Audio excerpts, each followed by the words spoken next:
Right, well, I've had lots of requests for this one. It's finally finished. Well, it's an RC build, ever truly finished, but mechanically, it's finished. These are the wheels I wanted on it with the tyres, and the body is now mounted.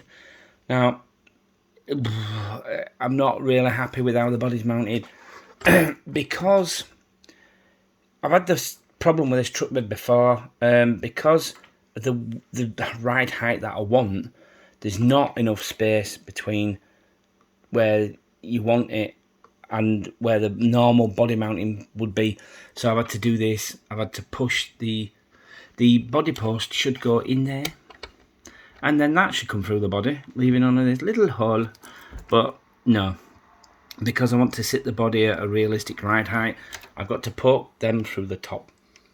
Excuse me. Now, that is ugly. That is real ugly. I'm not happy with... I'm not impressed with myself with how that turned out. Now, at some point, I'm going to fill the gap so that it's more of an accurate hole, so that it locates specifically. And, well, I don't know what I'm going to do with these. I would like to have used magnetic mounts, but that would have sat the body real high. I didn't want a monster truck look. I wanted a realistic road-going truck.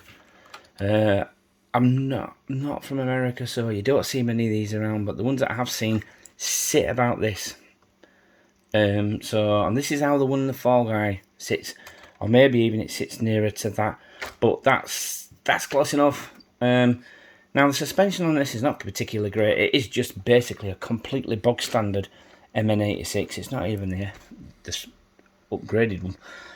Now I had these links from the SX10. I don't know what they are. They came with it on the Scout axles that it came with. And they just happen to be about the right length to give the right wheelbase on the SX10. So it's a standard skid plate. So it gave me the right ride and height and wheelbase. So just happy days. Luck is 3/4 of builds on this in this hobby. I just extended the original drive shafts with some aluminium tube. They weren't particularly brilliant to begin with, so I may upgrade those with... They also have standard input and output yokes, so you can use... They've designed it using 110 parts, so I can upgrade this at any point with better axles and better drive shafts. So good, happy days. They do metal upgrades for this, metal axles, all sorts, so I can upgrade the gazoo out of this later on. But for now, it's done. I took the windows out and look what that's showing me. There is space for a full detailed interior in there. I've got my work cut out for me. Alright, yeah, the gearbox is a little in the way, but I can cover that with a dashboard. Yep. So I've got to make an interior now. I have to. Yeah. It's not a choice. There's space, so I have to. Anyway, they're a fairly simple interior, so it'll be my first styrene build. Right, what have I got left to do? There is headlights in the front, but this ESC came out of that. It's a 2-in-1 ESC receiver from the Double Eagle E101 Defender. And it comes with a 3rd channel out for the 2-speed gearbox. So I've got 2 outputs, one front, one rear for LEDs. And I've got a 3rd channel output which I can use for switchable lights. So I may put some spots on the front and lights in those, and have working lights. Now this thing, keen-eyed among you may notice I have headlight lenses in these now. Now these are just the clear lenses that come from under these covers, because I'm never really intending to use them as spotlights because they're not very good.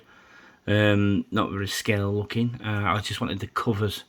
They're just for show really originally, but there's light buckets in there, so I may just light up the covers, which look good in the dark anyway. So the lenses fit. I don't know if it's any interest to anybody, but the lenses fit without any trimming straight into Clodbuster headlights. Yeah. I cut the centre section out of the original grille. These pieces here are the original cross... I don't know what you would call those, lats, struts from the original grille. have the 4x4x4 written in it. These are just little pieces that cut off. Very, very fiddly work. You've got some set some time to one side for that. That's a speaker grill behind there, and you can see through it. Yeah. I've lost my GMC badge off the front. I'm extremely upset about that. My very good friend Carl printed those for me, and I'm assuming it was sat on the coffee table in the living room. I'm assuming it's dropped off the floor there. It's the heat, I think. Like these have started to peel a little as well. The double-sided tape obviously isn't very good in the heat. The one on the back has stayed put. So yeah, I should take these off really, but they'll bring off the clear lacquer. Now I don't know whether that's a mismatch in the paints or whether I didn't prep it properly, but this clear lacquer is coming off in places. Not happy with that. So any stickers I put on, when they come off, they're bringing the clear lacquer with them. Now I've had this happen on real cars, so I'm not going to lose much sleep over that. But yes, I've had a few people ask how this build was going. Mechanically it's finished, it's working. I could take this out for a drive around. Well, if the batteries for the remote weren't dead. I took them out to use in the other remote in the other video I did yesterday. So yes, I need to get some. I've got some thin Lexan that I'm going to make some clear windows out of. I think I'm going to cut the sunroof from the original windows and leave the tinted sunroof in, and have clear windows for the rest, because I'm going to cut them so that the windows look like they're open. You'll be able to see the interior. But yeah, I don't think I'll do the running video with this shell on, because we've been very, very stiff and bouncy. When it had the G-Wagon body on it, it wanted to roll over, although this isn't as top heavy and it's longer, so maybe it won't. But I have the Lexan one up there, which is virtually identical, and is less weight, so I'm going to do that. I'm going to run it with that one. Right, so that's it for this one. It's been nice weather, and it's been too warm.